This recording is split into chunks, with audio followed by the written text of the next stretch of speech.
Guys, welcome to my vlog. Meron ako parcel na i-open guys. Galing sa TikTok shop. Yun ang mga binibilhan ko guys ng mga paninda ko dito sa aking maliit na tindahan. Yung mga gamis, mga candies, lollipop. Galing sa kanila to. Kasi sobrang mabenta sa mga bata. Yan, iba-iba na yung na-order ko from TikTok shop. Dami na.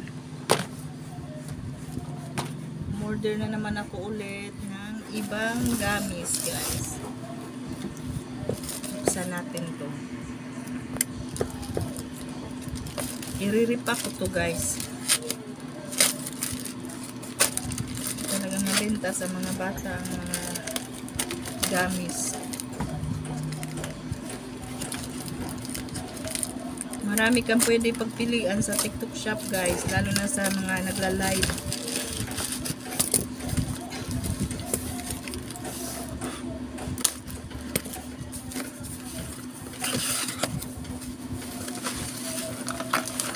So, bali 1 kilo yung ganito guys.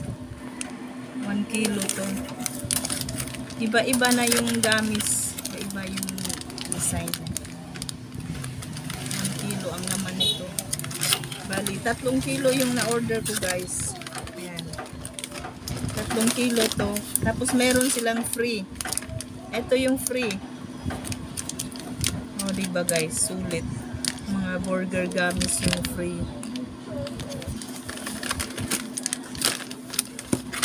Sa 3 kilo guys, na bayaran ko is 565 kasama na shipping fee.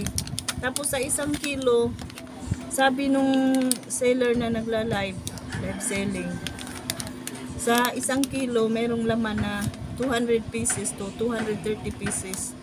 Tapos i-repack ko na lang to.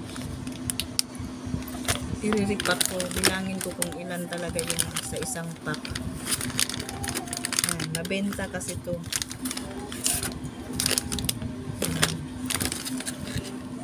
Sobrang sarap na gamis to guys. Iba-iba siya. Guys, thank you for watching my vlog. Salamat sa lahat ng mga sumusuporta. Shout out sa inyong lahat. Thank you. Bye-bye. God bless.